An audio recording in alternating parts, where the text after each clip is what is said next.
కషాయంను వేడివేడిగా ఉదయం, సాయంత్రం తాగాలి. పదండి కషాయం తయారీ తెలుసుకుందాం. కషాయం తయారీకి మనం ముందుగా ఈ 5 పదార్థాలు కలిపి పొడి చేసుకొని పెట్టుకోవాలి. అవి శొంఠి, లవంగాలు, చెక్క, మిరియాలు, యాలకులు. శొంఠి బదులు మనం అల్లం కూడా వాడుకోవచ్చు.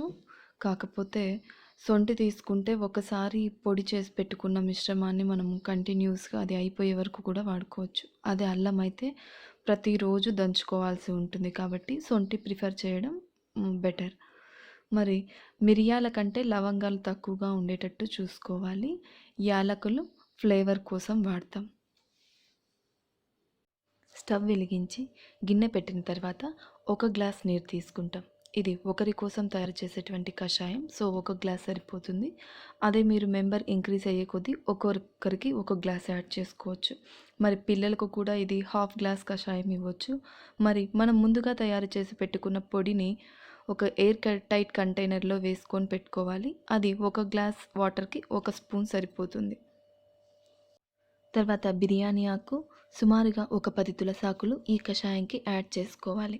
ఎప్పుడు కూడా కషాయంని మనం సిమ్లో కానీ మీడియం ఫ్లేమ్లో కానీ మాత్రమే వేడి చేసుకోవాల్సి ఉంటుంది. తర్వాత మనం దీనికి ఇంట్లో తయారు చేసుకున్నటువంటి పసుపు ఒక పావు స్పూన్ కలుపుకోవాలి.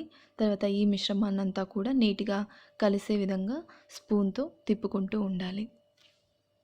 తర్వాత ఎండు ద్రాక్ష, బెల్లం యాడ్ చేసుకోవాలి. ఎండు ద్రాక్ష స్ట్రైనర్లో వడకట్టేటప్పుడు అందులో ఉండిపోయే ఛాన్స్ ఉంటుంది కాబట్టి అది మన ఆప్షనల్. కషాయం బాగా మరిగాక మనం స్టవ్ ఆఫ్ చేసుకొని కషాయం కొద్దిగా వేడి తగ్గిన తర్వాత నిమ్మకాయ రసంని కలుపుకోవాలి. ఒక అర్ధ నిమ్మకాయ రసం సరిపోతుంది. కషాయం వడకట్టుకునేటప్పుడు ఎండు ద్రాక్ష స్ట్రైనర్లో ఉండిపోతుంది. ఇది మనం సపరేట్ చేసుకొని కలుపుకోవాల్సి ఉంటుంది. అందుకే నేను ముందుగానే చెప్పాను ఇది ఆప్షనల్ మాత్రమే అని. సో కలుపుకోకపోయినా పర్లేదు.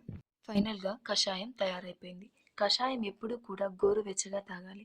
గోరువెచ్చగా తాగడం వల్ల మనకున్న జలుబు, దగ్గు, గొంతు నొప్పులు అన్నీ కూడా తగ్గే ఛాన్స్ ఉంటుంది.